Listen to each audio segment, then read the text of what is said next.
उसने जो वादा किया है कि कल प्रदर्शनी में किंग ऑफ द वर्ल्ड होगा, उसे वो पूरा कर पाएगा?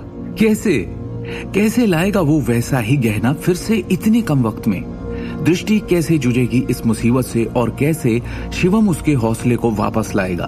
क्या ये दोनों कामयाब होंगे या करण और तान्या दर्श सिंघानिया के साथ मिलकर विक्रम और दृष्टि को कंपनी से बाहर निकाल देंगे? अखिल और सिमी दोनों शिवम की तरफ देखते हुए जवाब के इंतजार में खड़े थे। कोई बड़ी बात नहीं है, बस एक छोटी सी बात है, शिवम ने शांति से उत्तर दिया। एक छोटी सी बात?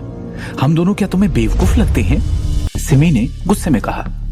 दृष्टि द्वारा व्यक्तिगत रूप से डिजाइन किए गए गहने जिनकी कीमत लाखों में थी, चोरी हो गए थे। क्या तुम नहीं समझते कि यह मुद्दा कितना गंभीर है? देखो अखिल, अपने इस निराले दामाद पर एक नजर डालो, उसे इस मामले की कोई परवाह नहीं है। सिमी गुस्से में आ गई। जितना उसने शिवम को देखा वो उतनी ही चिढ़ गई। दृष्टि की इतनी गंभीर स्थिति में पड़ने के बाद भी उसे इसकी बिल्कुल भी परवाह नहीं है। अखिल ने शिवम को देखा और गहरी आवाज में कहा, शिवम, दृष्टि ने तुम्हें सबसे पहले निर्देशक का सहायक बनने के लिए कहा था क्योंकि उसे तुम्हारी मदद की जरूरत थी। तुमने इतनी महत्वपूर्ण गलती कैसे की? मैंने क्या कहा? सिमी ने आह भरी। क्या मैंने चेतावनी नहीं दी थी कि हमें उसके जैसे बेकार इंसान को दृष्टि का सहायक नहीं बनने देना चाहिए? वो उसकी बिल्कुल भी मदद नहीं करता था। दृष्टि हर दिन गहनों के अनुसंधान और विकास में खुद को झोंक देती थी और जाहिर है कि इसके पास इस बारे में कुछ भी करने का समय नहीं था। दूसरी ओर तुम एक भी वस्तु की देखभाल करने में सक्षम नहीं हो। तुम क्या कर रहे थे? सिमी ने और भी अधिक क्रोध के साथ कहा। केवल इतना ही नहीं, बल्कि मैंने ये भी सुना है कि तुमने कंपनी के सभी उच्च अधिकारियों के सामने ये दावा किया था कि किंग ऑफ द वर्ल्ड कल आभूषण प्रदर्शनी में दिखाई देगा। क्या तुम्हें नहीं लगता कि मामला पहले से ही काफी बड़ा है? मां, इतना गुस्सा मत हो, दृष्टि ने सांत्वना दी। ये उतना गंभीर नहीं है जितना आप लोग सोच रहे हैं। ये गंभीर नहीं है। सिमी इतनी गुस्से में थी कि उसने अपने पैर पटक लिए। क्या तू जानती नहीं कि बाहर अफवाहें कितनी तेजी से फैलती है?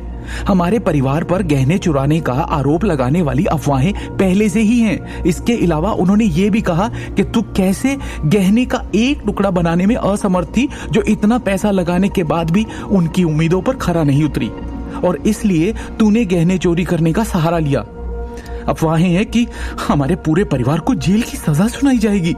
सिमी ने गंभीरता से कहा, बच्चे, तू हमारे परिवार की एकमात्र आशा है। निश्चित रूप से तेरे लिए इस अवसर का लाभ उठाना और उच्च अधिकारियों की पहचान हासिल करना आसान नहीं था।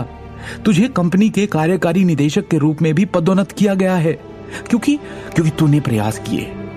कल आभूषण प्रदर्शनी के दौरान तेरे पास अपने लिए एक नाम बनाने और उद्योग में एक प्रतिष्ठित व्यक्ति के रूप में खड़े होने का मौका था।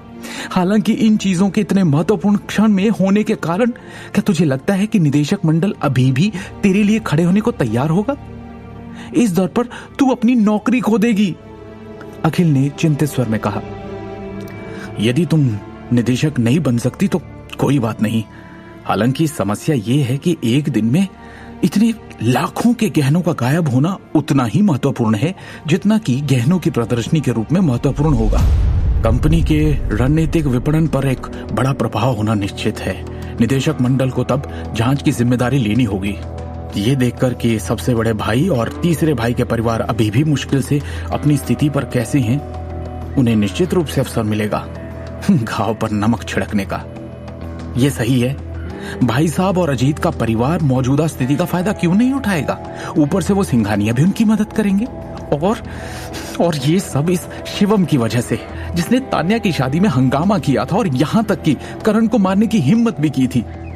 सिमी ने बहुत नाराजगी के साथ कहा, लेकिन देखो, शिवम अभी भी कितना लापरवाह है। उसे कुछ भी परवाह नहीं। इस इंसान के पास वास्तव में विवेक है ही नहीं। यद्यपि हमारा परिवार पिछले कुछ दिनों में अच्छी तरह से जीने में कामयाब रहा, हम फिर से तुम जैसे पागल द्वारा बर्बाद होने जा रहे हैं। सिमी ने निर्दयता से कहा और उसने अपना सारा गुस्सा शिवम पर ही निकाल दिया।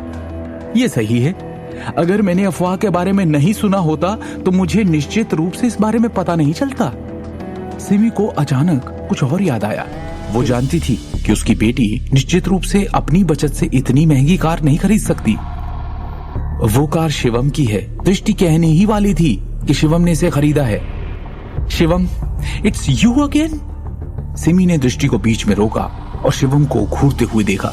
आगे की कहानी जानने के लिए देखिए अगला एपिसोड सिर्फ पॉकेट एफएम के यूट्यूब चैनल पर, और शिवम द हिडन वॉरियर के सारे एपिसोड्स को सुनने के लिए डिस्क्रिप्शन में दी लिंक से डाउनलोड करें पॉकेट एफएम ऐप।